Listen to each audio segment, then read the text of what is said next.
Good evening. My name is Kelly Ma. I am the Assistant Director of Global Arts and Collaborations at Asia Society Museum in New York. Welcome to the Museum Salon, a series of online programs we have developed this year to bring Asian arts to your home, where we discuss a wide range of subjects, from contemporary art to architecture, from music to modern literature, all across the continent and connecting with the diaspora. It's an honor to share a conversation with three distinguished scholars on the subject of cultural heritage at the Crossroads. Paroma Chatterjee, Associate Professor at the University of Michigan, Ann Arbor, whose focus is on Byzantine and medieval Mediterranean art history. Kishwar Rizvi, Professor of Islamic Art and Architecture at Yale University, New Haven. And Katherine Tsiang, Associate Director of the Center for the Art of East Asia in the Department of Art History at University of Chicago, where she focuses on the non-Han Chinese and Buddhist arts of medieval China. The medieval period was a time where many cultures, religions, and peoples stretching from the Mediterranean across the Central Asian steppes, through the Indian subcontinent, all the way to East China Sea and beyond, made meaningful exchanges and flourished until today, whether through war, trade, or other encounters. They left an indelible mark on what we consider traditions and characteristics in art, music, architecture, literature, and even cuisine today. It has been a year where we saw lots of changes. Hagia Sophia in Istanbul bid farewell to its 1935 secular identity as a museum and became a Muslim house of worship, as it had been for the centuries before, though it was built to be a Byzantine church. Disney released the highly controversial live-action adaptation of its 1998 animated Mulan, loosely based on the poem Ballad of Mulan, composed by an unknown author, but probably embellished by many people over time and considered to be set in Northern Wei around the 5th century. Of course, we are still very much under the threat of a pandemic, not unlike the Black Death that plagued much of the world and peaked in the 14th century. It is a good moment at the end of 2020 to reflect on the seemingly distant past to perhaps glean some important values from our collective ancestors. Before we begin, I'd like to thank our members and patrons for their continuous support. You may have noticed that our museum programs have been free, and we are very grateful that we can carry on with our work during this time. Please consider donating to Asia Society Museum at any capacity. Thank you. The inaugural Asia Society Triennial, entitled We Do Not Dream Alone, is now open to the public through February 7th, 2021 at Asia Society Museum in New York. A virtual tour of the exhibition is now available for you to explore the artworks in the galleries. We also have a robust series of programs and online-only content with triennial artists through our social media platforms. Please visit asiasociety.org/triennial to learn more. For information about all of our work here in New York and around the globe, please visit our website and subscribe to our newsletter.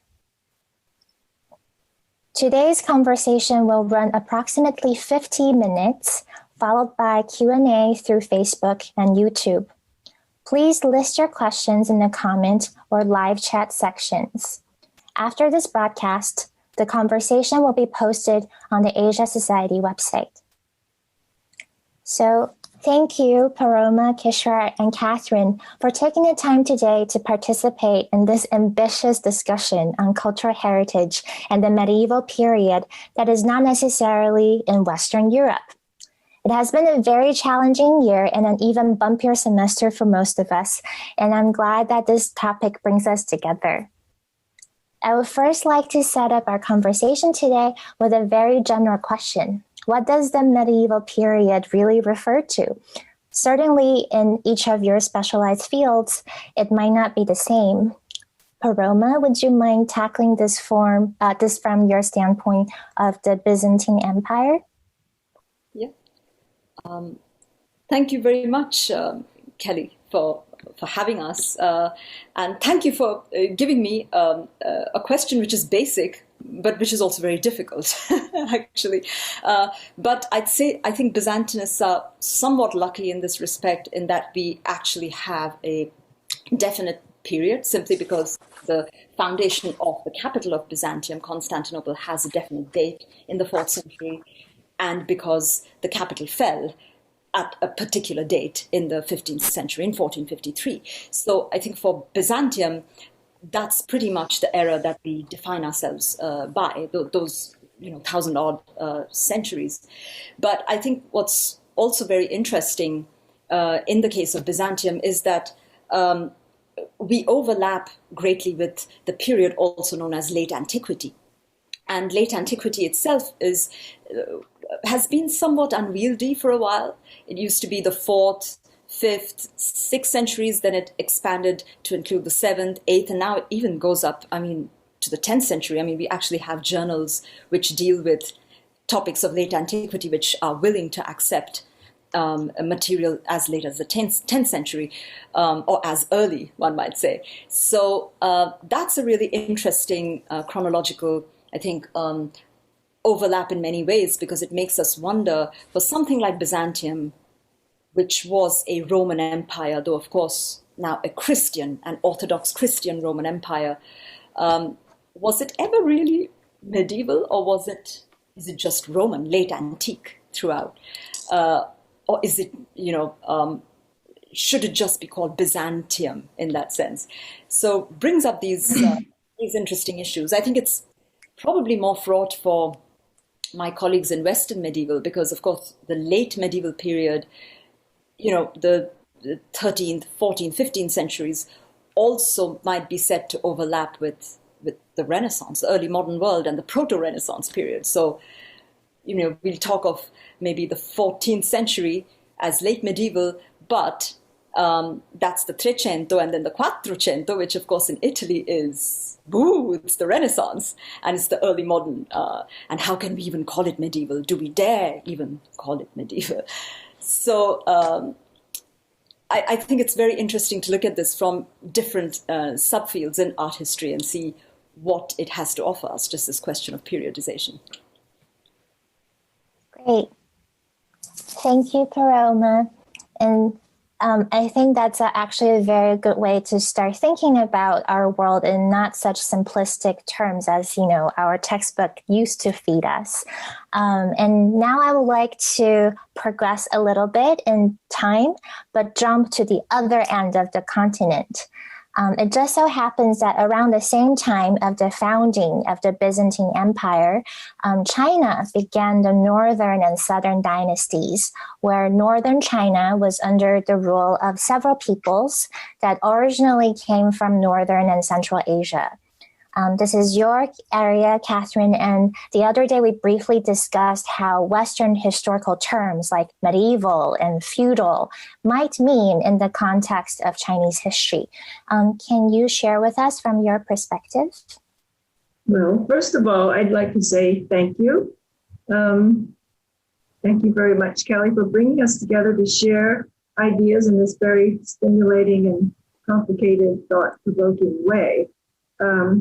There is a great deal of recent interest in the interaction of cultures of Eurasia that flourished during what is called the medieval period, and in the burgeoning Silk Road studies. But as you indicate, the term Silk Road is inadequate and misleading, as these interactions were much more complex than a road on which the traders traveled back and forth from one end to another across Central Asia. There were many crossroads and interactions that required now a new way of looking at them. The interactions took many forms: exchange of ideas, technological skills, religious thought, cultural customs, and many kinds of products, including art. And the interactions also include maritime travel. So the medieval period in China is widely recognized to have lasted from the 3rd century through the 10th century, or up to at least the late 10th century, when the government was closely tied to religion. Rulers enjoyed inherited privileges, as in medieval Europe. The authority of the rulers was frequently allied with the church. And basically, the Catholic Church ruled Europe. So in the feudal period of China, power of the rulers was also allied with religious groups, and religion as a justification for power. Feudalism lasted through the Tang Dynasty and came to an end in the Song Dynasty.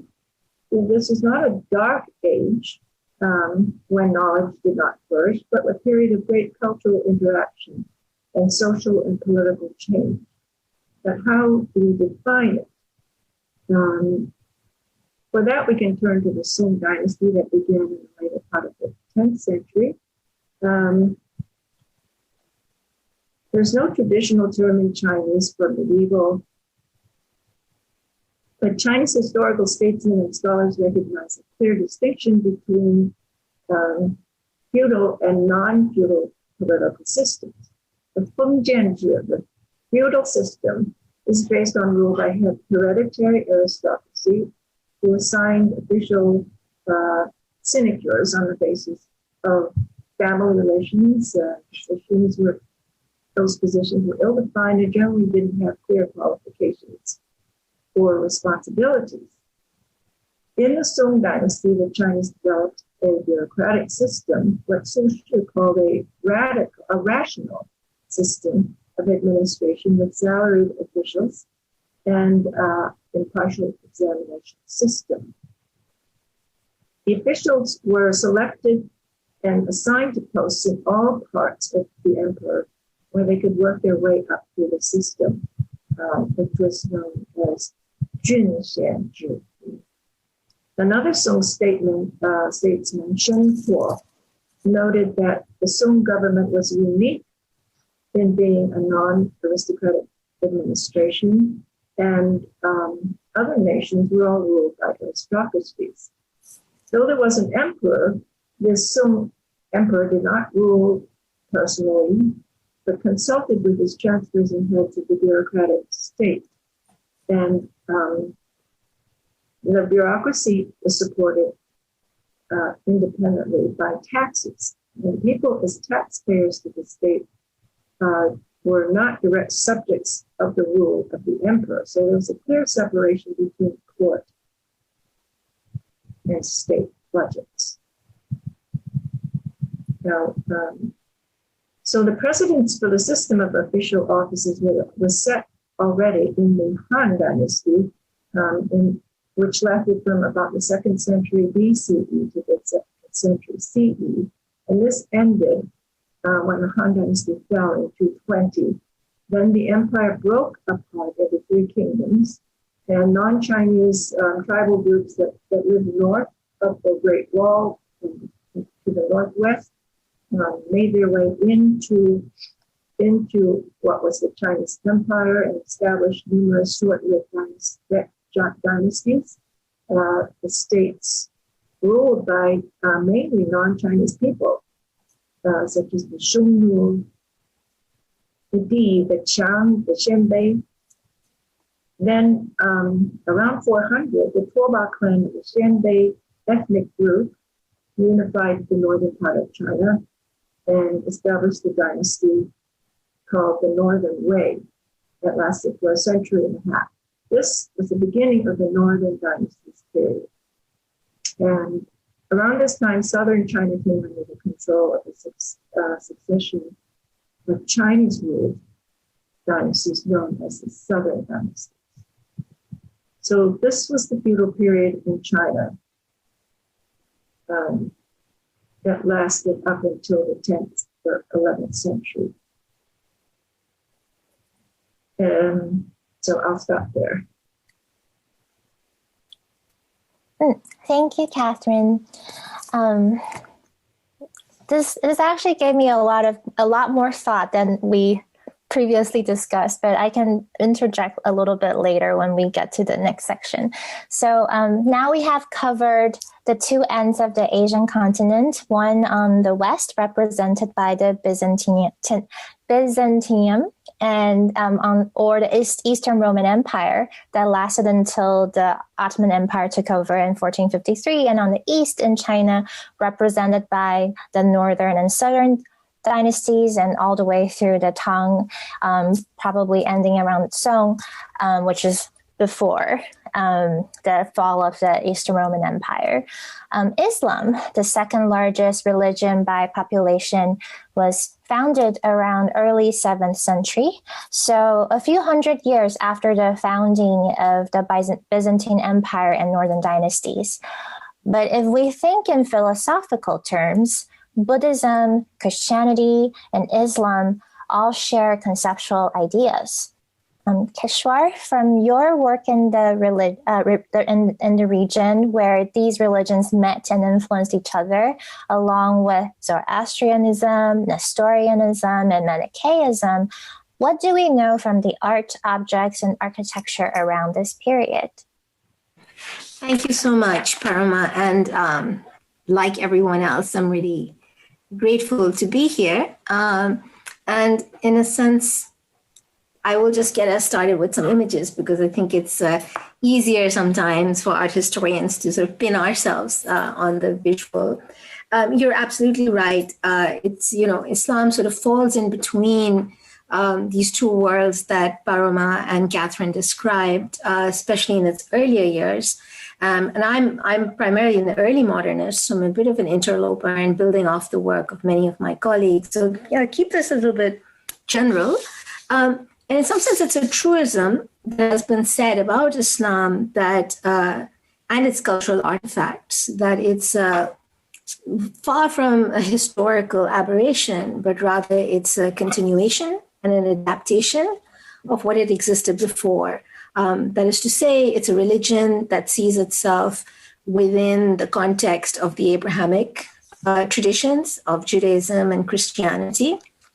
And from its very earliest years, those were the sources. And I've put up these maps here for you to just sort of get a sense of the time.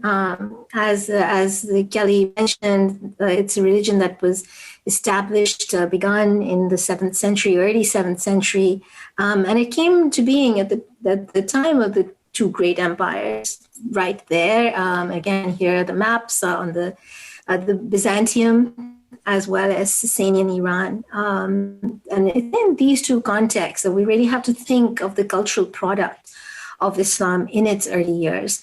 And I'm going to avoid your question about the medieval and so on, because I think it's a rabbit hole that I can't jump into, so I won't. But rather, I think I'd rather talk about what this means in the context of cultural production, in the context of what we understand in the broader themes of heritage that you brought up. So let me talk about a building very quickly and briefly, and obviously it's not enough time, but I wanted to draw attention to what might be considered the first purpose-built monument of Islam, not the Kaaba, which was believed to have been built by the Prophet Abraham, but rather this building that is built in Jerusalem on the site of what had been and is believed to have been the temple of the patriarch Solomon. It's rebuilt by Herod, and it's destroyed in the Roman period when a temple of Jupiter is going to be built on it around 136, and then is destroyed again, that site, to remain pretty much a ruin for the next 500 years or so, or less, I suppose. in about 637, Jerusalem is going to fall to the expanding empires of Islam, to the Umayyad dynasty in particular. And in 691, this very enigmatic structure that you see on your left is going to be built. And I put the Hagia Sophia here as a reminder, not so much of the formal relationships, but maybe the prompt that brought the three of us together, and we might come back to it later on. But when we look at the building itself, it's unique and enigmatic because we're not sure exactly what it was built for. Later stories are going to talk about the ascension of the prophet that related to it. But at the time, in 691, we don't have any textual sources that really tell us what this building was. There are clues that the building itself and the manner in which it sort of is used, the way in which it's going to be processed, does. So, and that's where the connection with Byzantium is so immediate. So it's covered in Quranic verses on the interior as well as the exterior. But when you look closely on the interior, well, first of all, these are reused columns that you see on the left. These are Roman columns. And then all of this incredible glass mosaic, believe scholars have believed or conjectured that they were built by craftsmen from Constantinople. And what I find interesting here is the sort of fluidity, if you will, of identities that get embedded. If we were to look, well, clearly the historical site reveals itself with the use of the columns, with the use of the gold, the tonality, the use of this material that is so closely related to what's going on with Byzantium. And then later on, we're going to see it in other sites. And again, Paroma could speak much more about it than I could. But on the other hand, what's missing? What's missing are figural representations, and that's drawn from the Judaic tradition, right? So unlike a church in which you would have, or if this were a church, you would see the images of Christ and the stories related to his life. Here we have no figural representation. We have no humans, no stories, but they're in the text. But there are other sort of, and you might think of these as mythical ideas, but also there are very particular historical markers that tell us that this is something that is built, as I've mentioned, in the arms, if you will, of Byzantium and the Sasanian Empire.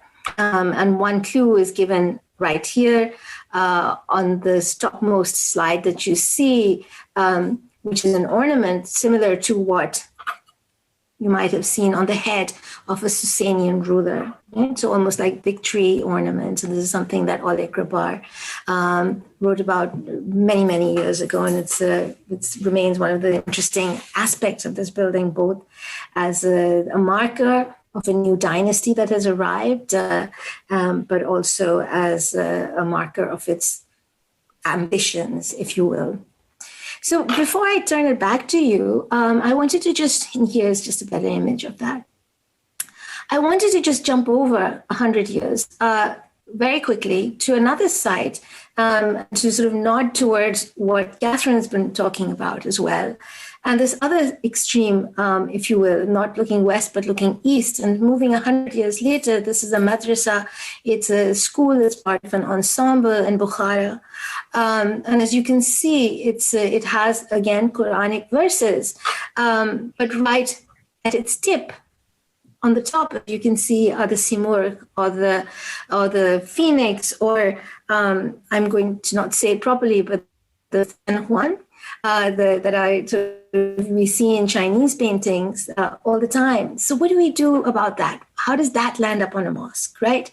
And this is an image from the Shahnameh, a Book of Kings, also from 1605 that I've worked on, where you see the phoenix, the simurg, on the top left corner. And that these sort of crossovers that are aesthetic, but also, I believe, conceptual, right, are something that we must think about when we ask the question about heritage. Whose heritage? Can it just be reduced to any one person or one idea or one identity or one religion? And I would argue it can't be, certainly not in the historical context that we work on. So why don't I stop here and then we can come back. I have some more images, but we can talk about that later. Thank you so much, Kishwar. That's a very rich, kind of the meeting point of, Paroma's more western part of Asia and Catherine's more eastern part of Asia. And this is why it's so interesting to kind of look at history in a more macro scope and not, in our micro fields, to really think of the world in a less, black and white way. So, all right, let's continue. So the Silk Road, a term used to describe the Eurasian trade routes, as Katherine mentioned, is definitely not a very efficient term, but it did play a very significant role in connecting the Asian continent, whether by land or by sea. And from what I learned growing up in Taiwan, Buddhism and Nestorianism have both been practiced in historical China, with Buddhism being favored by many emperors, whether they were Han or non-Han. Even Zoroastrianism and Manichaeism, the latter combines elements from both Christianity and Buddhism, had also been present in China since the northern and southern dynasties. In 751 CE, the Battle of Talis, which was a military engagement where the Arab regime, Abbasid Caliphate, and its Central Asian allies fought against the Tang Dynasty army that was led by the Protectorate General to Pacify the West, Anxi Duhu Fu, a military post stationed and governed Western China at the time. The war ended with the defeat of the Tang Dynasty, and the control over the land trade routes was transferred to Muslims for the next several centuries. It is possible that as part of the aftermath of the Battle of Talis, that the technology of paper making was brought to Central and West Asia by the Chinese prisoners captured during the battle. In any case, the medieval period in China saw an influence from the West, including in fashion, music, and dance. This is reflected in many Tang Dynasty ceramics and paintings that depict non-Han entertainers and court ladies.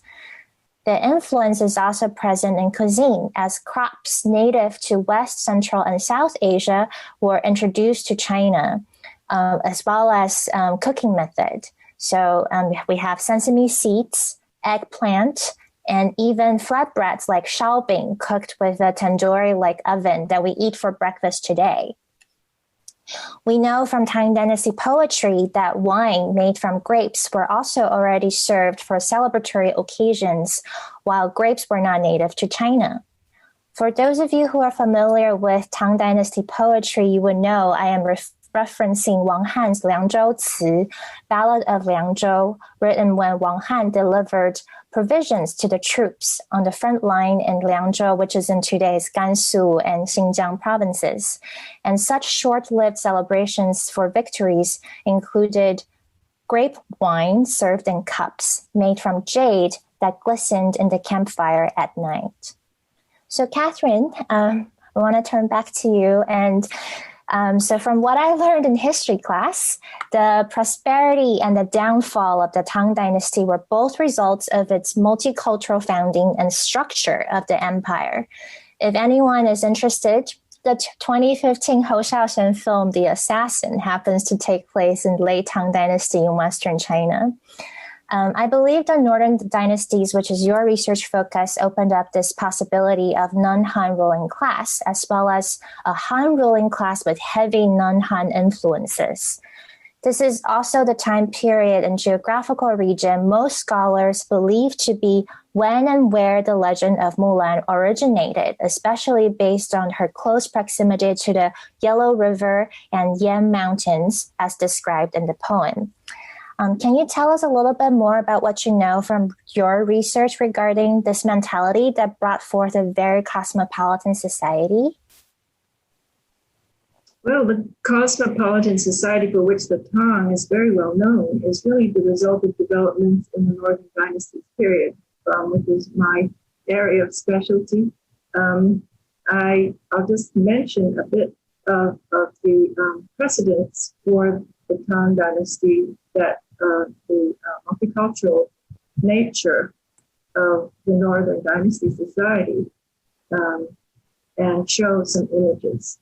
An important feature of the Northern Way policy for control of the Chinese population was intermarriage. If we can start looking at some slides.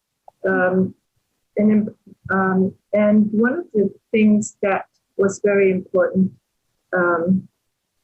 for introducing outside ideas and products and thinking was Buddhism. The Chinese empire adopted Buddhism on a wide scale during the medieval period, partly in response to the instability of the society and political situation of the time. And the Northern Way and other rulers seized upon this to ally themselves to the authority of the Buddhist teachings and to make large-scale monuments and images. You can see the head of the Buddha inside of this huge cave on the left. And so this became an important part of the polity of the Northern Dynasty's period. Another feature of the Northern Way policy for control of the Chinese population was intermarriage. This was an official policy of court to marry the princesses of the royal house into elite Chinese families, including to defectors from the southern ruling houses. The Tuoba princes also took Chinese wives. In the later part of the 5th century, the Northern Way emperor adopted Chinese robes, crowns, carriages, and court rituals based on Chinese traditions in order to legitimate their rule over the Chinese empire. The use of Chinese language was enforced. And here, both there, it's good. Chinese scholars served as officials at the Northern Way court. This is an image of a part of a screen painted on wood with lacquer, found in the tomb of Sima Jinglong, who was the son of a prince descendant of the Eastern Jin court from Nanjing, who escaped to the north and married a Northern Way princess. Sima Jinglong grew up at court, and then he was given the hand of a Shongnu princess, daughter of the former king of the Northern Liang, who was defeated by the Northern Way in 539. So their tomb was richly furnished and excavated in the 1970s. Unfortunately, there's never been a full report, but much of the contents are exhibited now in the Datum Museum. It contained this painted lacquer screen with Confucian images of virtuous women dressed in beautiful Chinese robes and showing Chinese cultural ideals. The next, at the same time, the hundreds of tomb figures from this burial show the multi-ethnic composition of the population and perhaps the importance of the alliance of the Xianbei and Shungnu through the marriage of Sima Jinglong and his wife. In addition to the officially promoted intermarriages, there were foreign traders who settled in China in the Northern Dynasty period, and many of them staying for generations.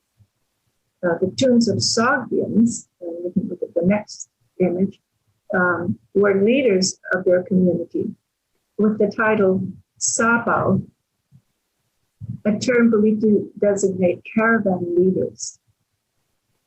And these finds of the Sogdian tombs in northern Zhou and northern Qi have been some of the most exciting archaeological excavations in recent decades. The tomb of Anja contained a stone funerary couch with relief carvings of Sogdian figures and others engaged in activities of feasting with music, some lute players and dancers on the left, and on the right, hunting scenes, much as Kishwar had shown in her slide of the Byzantine silver.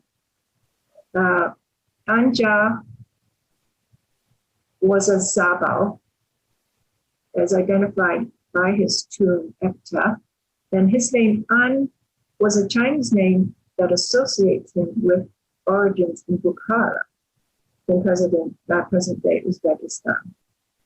But he was a resident of Gansu province, and he was buried in the city of Tsiang in 579. Another tomb, we can move to the next slide, and we see this drawing of the lintel to the entrance of his tomb. And there are distinctive Sogdian and maybe perhaps rather fanciful images here of winged priest-like figures, half simmered and half priestly figures who are tending the fire altar in the middle. So you see this hybridization of imagery in the Sogdian tombs. And the next burial, Yuhong, was entombed in a beautiful marble sarcophagus in 597 in the early Sui dynasty. He was also a non-Chinese official in charge of the foreign community, and he lived in China during the Northern Qi and also Northern Zhou periods. Now, some of the images on this include figures that have been identified as Turks as well as Sogdians, and show them engaged in activities. And we move to the next image. We see a figure dressed in a foreign garb and drinking out of a raiton, a foreign type of vessel, on the left. And on the right, painted images that were still on the sarcophagus when it was excavated. I don't think you can see them very well now. The lute player and the figure seated on a chair, which this is also introduced from outside of China. And moving on,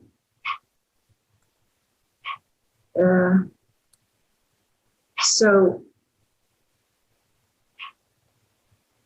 the circulation of products and ideas and entertainment, forms of entertainment during this period can be seen on these funerary furnishings from the northern dynasties.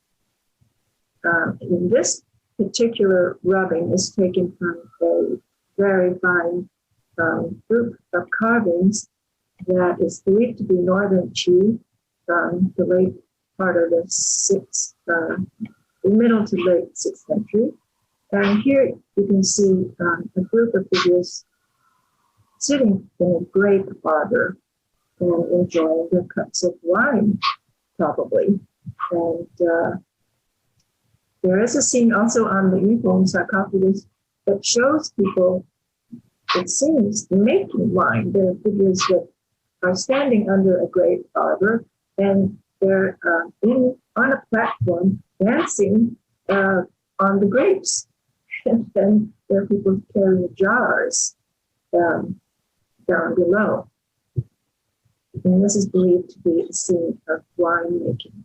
So the Chinese also learned to enjoy these foreign products during this period and well into the Sui and Tang dynasties when China was reunited as a single empire. So during this period, commercial traffic grew. This produced opportunities for circulation of many ideas and products, whereas in the Northern Wei dynasty, official policy was to become Chinese. After the fall of Northern Wei, the succeeding dynasties were more open to the foreign ideas and elements. They took up foreign dress, they listened to foreign music and enjoyed the entertainment of foreigners. And it was the Zoroastrians, the Sogdian Zoroastrians, who became a major part of Tang dynasty culture. And they organized a rebellion, the Anmushan rebellion, toward the end of the Tang dynasty. They had seemingly maintained their identity as Sogdians up until that time.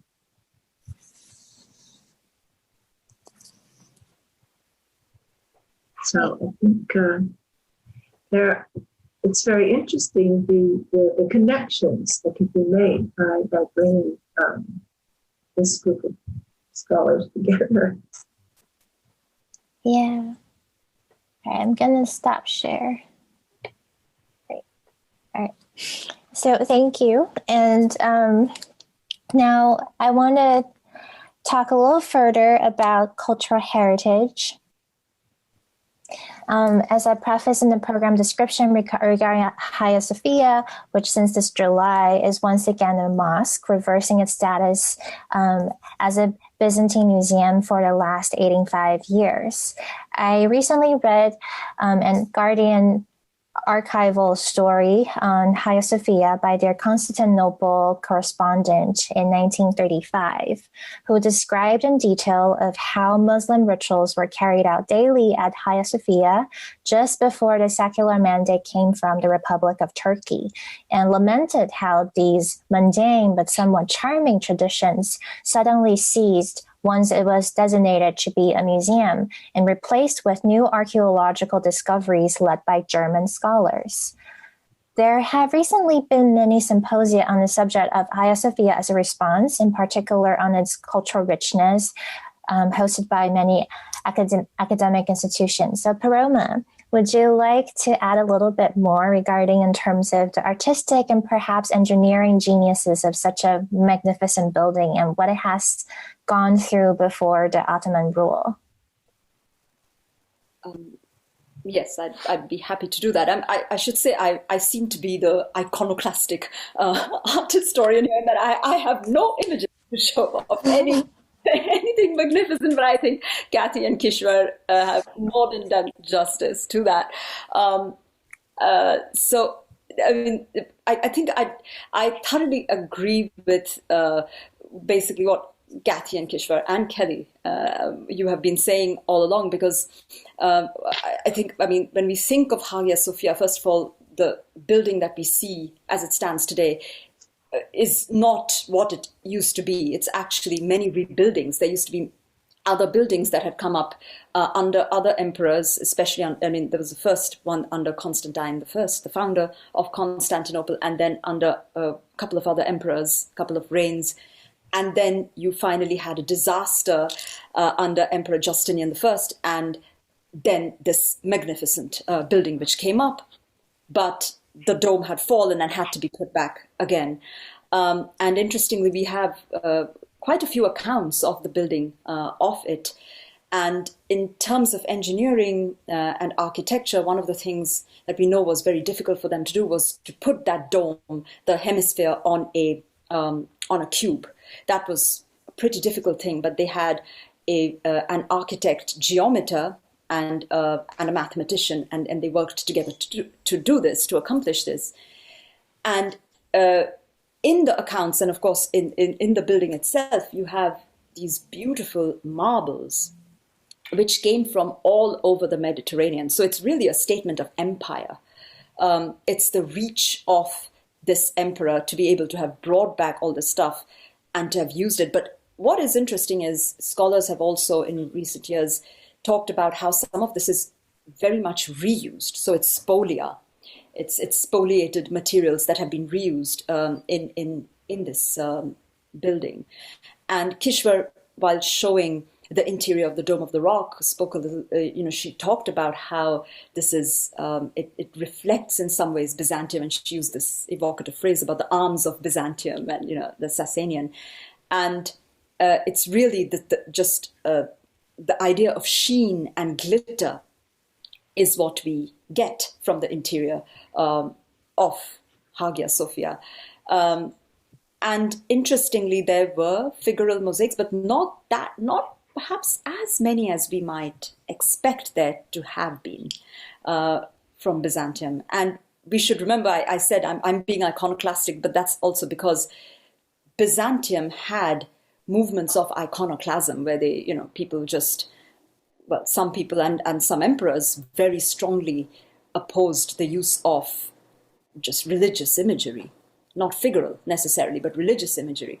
So again, nodding back to what Kathy and Kishwar have said, just with this one building, I think we see how it comes from several places. It stands in Constantinople, but its components are from various parts of what was the Roman Empire.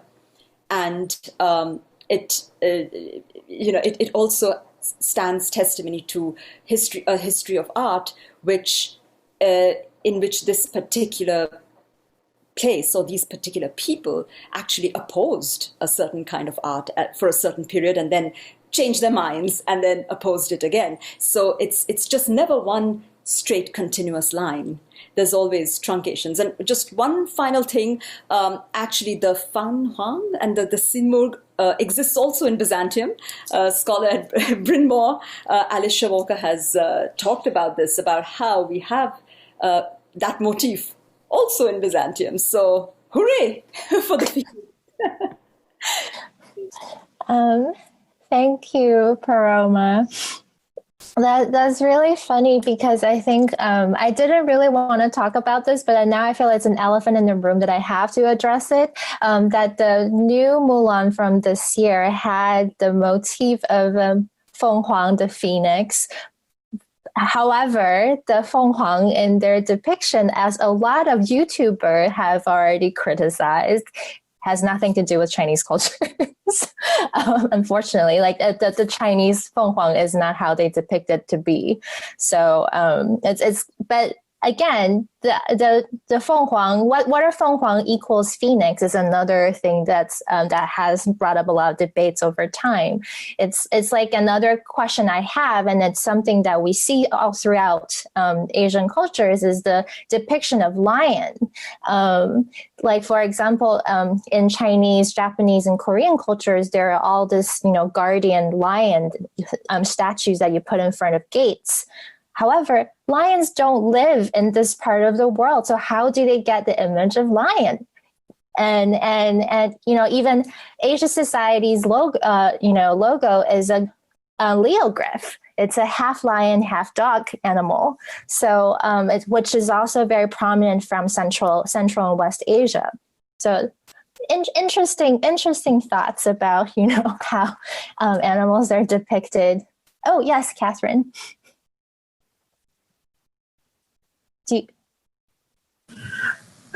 There are many interesting things that come to mind. Well, the lion is a royal symbol, and it was taken up as a symbol of the Buddha and his royal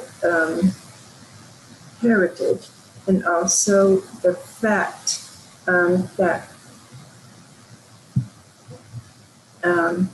that he was the ruler in the spiritual world.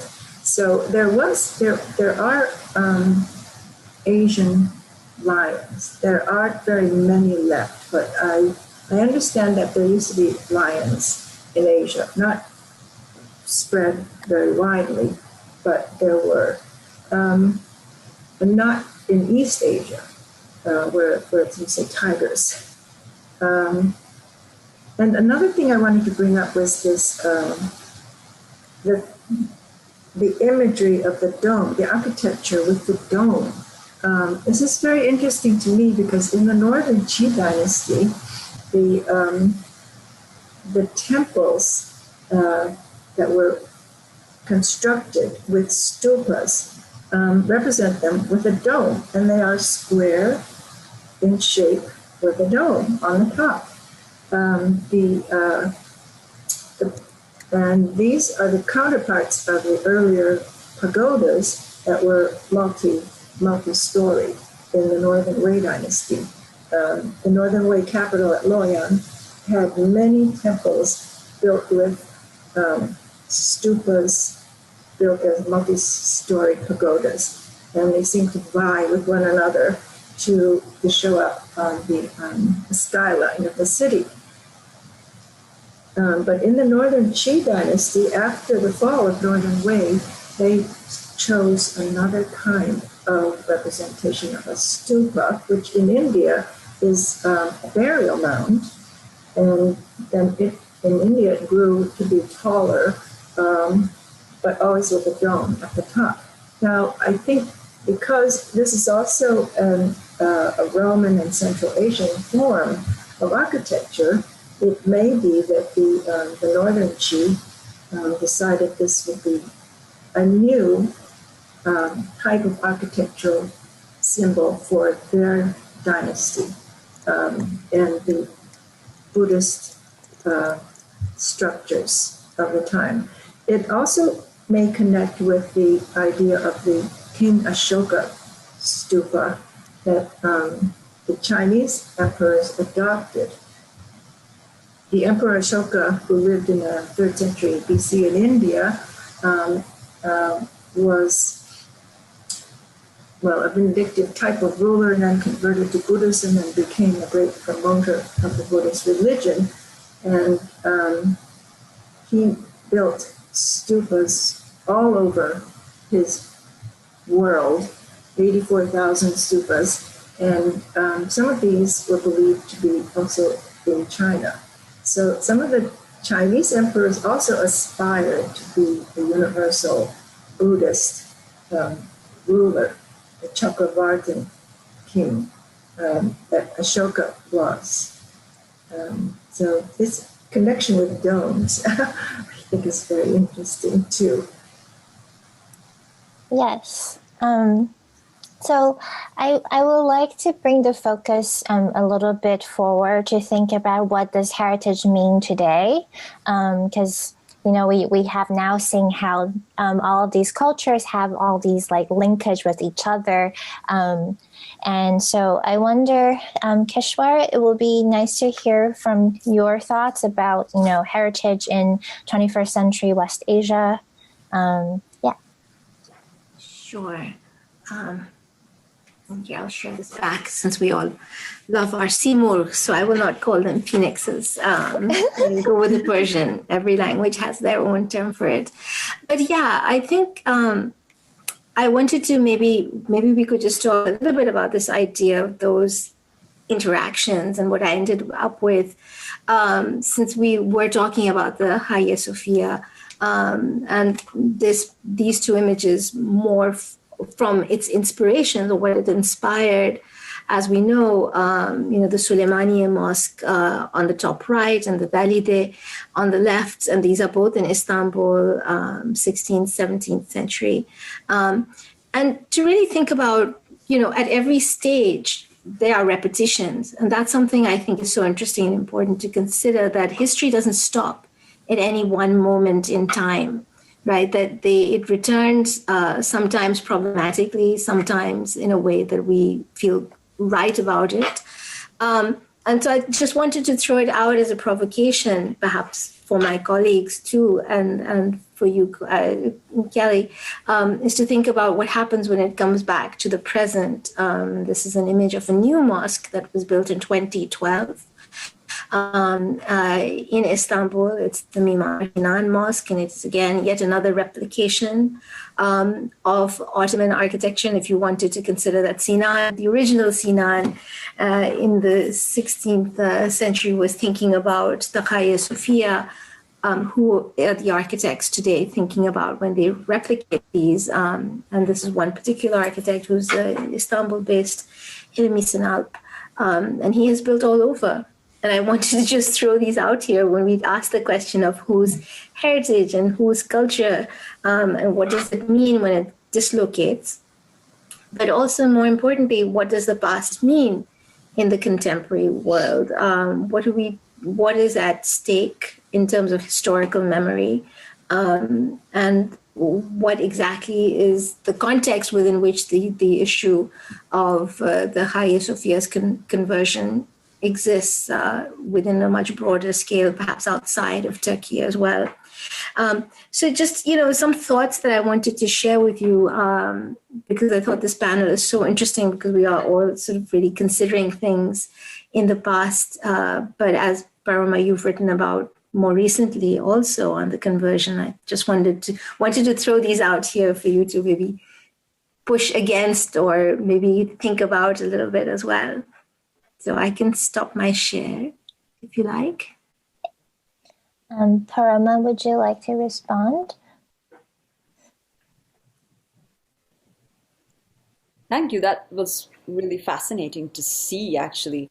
Of course, I mean, Byzantium is seen as the culture of the copy, because they just copy images, apparently, constantly. So that is really very interesting to see how that happened.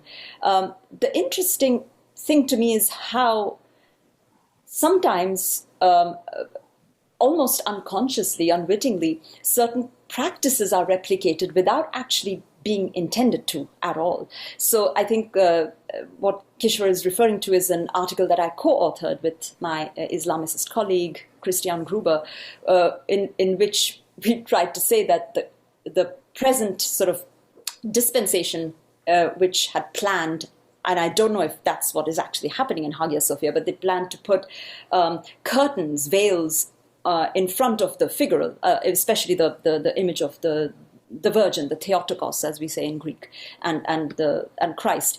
That had a really uncanny ring to an actual, a miracle that was recorded in Constantinople in a different church, in which veils, I mean, the whole idea of veiling icons was a very common practice in Byzantium and in the medieval West. And just the terms in which, they would be veiled, and at certain times when prayers were not being held in the Hagia Sophia, the veils were supposed to fly up so that people could actually see them, but when they would have the prayers, it would come down. That seemed to me to really, it had this uncanny ring of what was in actual practice in a totally different church in Constantinople in the 11th century. I don't know if they've actually done that practice, though, in Hagia Sophia. But I think, yes, these things come round in different circles. And it would be, what I'd really be interested to know is what are the exact practices that are occurring in Hagia Sophia now that it is a mosque? I mean, are people, because I've been into the other mosques, the Blue Mosque, the Suleymaniye, and so on, and it seems to me that I could actually just walk in even when people were praying, although I would refrain from doing that. But I wonder what exactly is going on and how else has the interior changed, because I believe other banners have been put up and things like that. So I'd be very curious to know what the exact practices are and how maybe people, the worshippers, are, how they react to the images, or the images even outside of the emperors, which are not holy. I mean, they were just these emperors, some of them not very nice emperors. So, but I think you also bring up the point that, they were also already, I mean, people would go and pray anyway in the Hagia Sophia, right? And I think there's a mihrab, and people would go and speak, say their prayers, and also I suspect those who go and pray there will have already prayed there before. I hope, so it's kind of maybe again another type of continuation, but now with a different buzz to it. Yeah, great. So we have I have a few minutes, and I kind of want to turn to the idea of historical narratives, and also in terms of how we teach history. So there's in terms of historiography, China probably has this most amazing practice of continuous documentation through 3 millennia, and there were court historians who were appointed to do the research and put their work into writing. The most famous was, of course, the grand historian Sima Qian of the Han Dynasty, who lived around 2nd to 1st century BCE. But we also have to remember that because they worked for the people in power, the historians had to be very careful with what they wrote or commented on. Sima Qian, for example, though he didn't necessarily write anything unfavorable about his contemporaries, suffered a grave bodily cost due to his political alliance. Court historians could never say that the previous dynasty was better than the current one, and they also had to be careful not to offend emperors of the dynasty they live in, whether dead or alive. That said, traditionally historians were men, and they mostly recorded events that happened at court and not from the perspective of civilians. Of course, Chinese historiography, thanks to Sima Qian, often follows a biographical style, 纪传体, and that is how we come to know many historical characters very well, whether they were merchants or assassins. Certainly, in the Han dominant society, the non-Han people were called barbarians, even in historical records. We have a time period called the 16 Kingdoms of the 5 Barbarians from 304 to 439. In Europe, the barbarians were the ones who took down the Roman Empire, later became Christian and went on the Crusades, and eventually inspired Renaissance.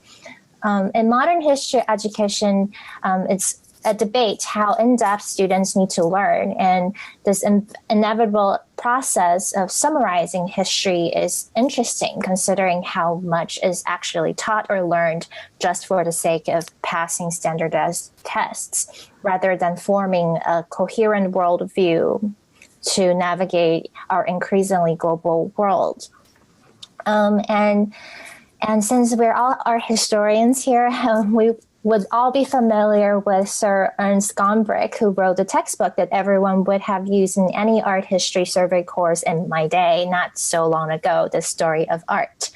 However, even though Gombrich did revise and update the tome every decade, he paid astonishing little attention to the arts of Asia, Oceania, Africa, and Latin America.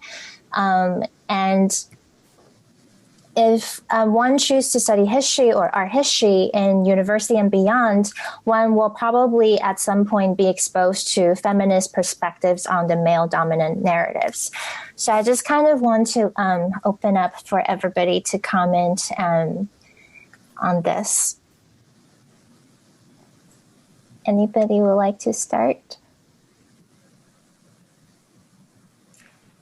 Since you and I had talked about it, I'll just maybe get us warmed up, because not just in terms of the type of panel that you so wonderfully got together, Kelly, but also what does a feminist practice mean, in the context of an art historical, and also maybe an ethical practice of what we do, of writing history and of teaching history, and thinking about the past. And as we see in all the contested spaces we think about of, what is at stake, right? Whose history is not just being told, but whose history is being suppressed and not told.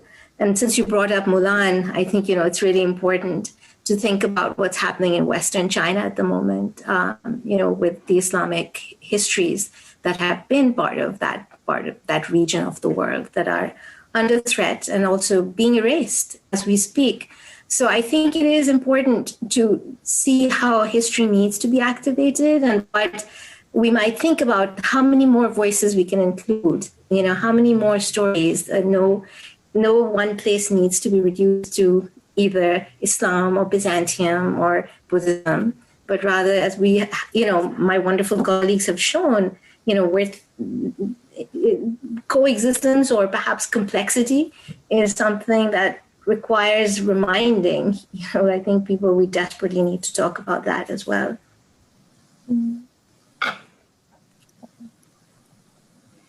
I think you can hear me. I think the multicultural aspects of China are interesting and that contribute to a more diverse way of regarding women and the role of women. The Mulan story, of course, but then traditionally as well.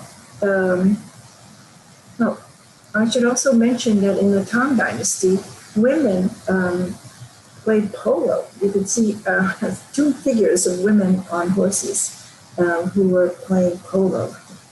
And traditionally, women were included as taxpayers in China. They could own property, and they cultivated silkworms. They grew mulberry trees, and they produced silk, and they were taxed on the silk production, and the men were taxed on the farming traditionally. So they were also citizens, landowning citizens. And this is something that has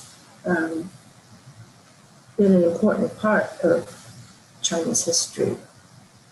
Even though generally we do have a male-dominated narrative of history, I think that's beginning to change, and I hope it will continue. Yes, that's our hope as well. Paroma, do you have some thoughts to add to this? I think the one thing I'm going to move a little bit away from the woman question, which I think Kathy and Kishwar addressed. So in the case of Byzantium, like you pointed out for China, there's this dominant narrative that Byzantium was Orthodox Christian, right? 1,000 years of Christian Roman Empire, and that's valid in many respects. But we also have to remember this was also deeply classical. It was deeply pre-Christian. And in fact, in terms of visual culture, if you walked in the city of Constantinople up to the 13th century, I think you would see many more pagan sculptures, these huge statues everywhere of the pagan gods and goddesses, of powerful, female mythological figures, and of fantastic and birds, possibly even maybe more than Christian icons. So that's yet another reminder of the fact that it's not just Christianity we are talking about, but also this big prehistory before that, which we find very much intertwined in just the visual culture and just the history of Byzantium. So just a nod to basically how nothing's irreducible to just one particular point. Well, does anybody have any parting thoughts before we conclude the program? Okay. Thank you for having us. No, thank you. Yes, it's very interesting. I've learned quite a bit. Me too. It's always really nice to, look at comparable fields, and it's also it's just always a joy to learn more about our collective past, and how that we may have been the product of that. And that's always very wonderful to think we're linked with so many people, whether now or in the past, and how we will continue to share this. I don't know, maybe very similar to our triennial title, like "We Do Not Dream Alone." It's we're all together. We're all on this planet together. So I'm afraid this is all the time we have today for this conversation. And thank you so much to Paroma, Kishwar, and Katherine for guiding me through this, again, very ambitious discussion. It's been such a pleasure to work and learn from all of you. And a shout out to my colleagues Oscar De La Faye, Cooper Lund, and Ann Kirkup, Maya Murphy, Christine Xie, Amy Lee, and Salvador Pantoja, and our interns Tiffany Jan and Ayaka Sano to ensure the success of today's program. This evening marks the beginning of Hanukkah, and as we all know, this time of the year has so many different cultures celebrating the light and warmth, especially during the darkest nights of the year. And so I would like to wish everyone a very peaceful holiday season and good health in the new year. Thank you. Thank you very much. Thank you. Great to meet everyone. Yes. In person next time.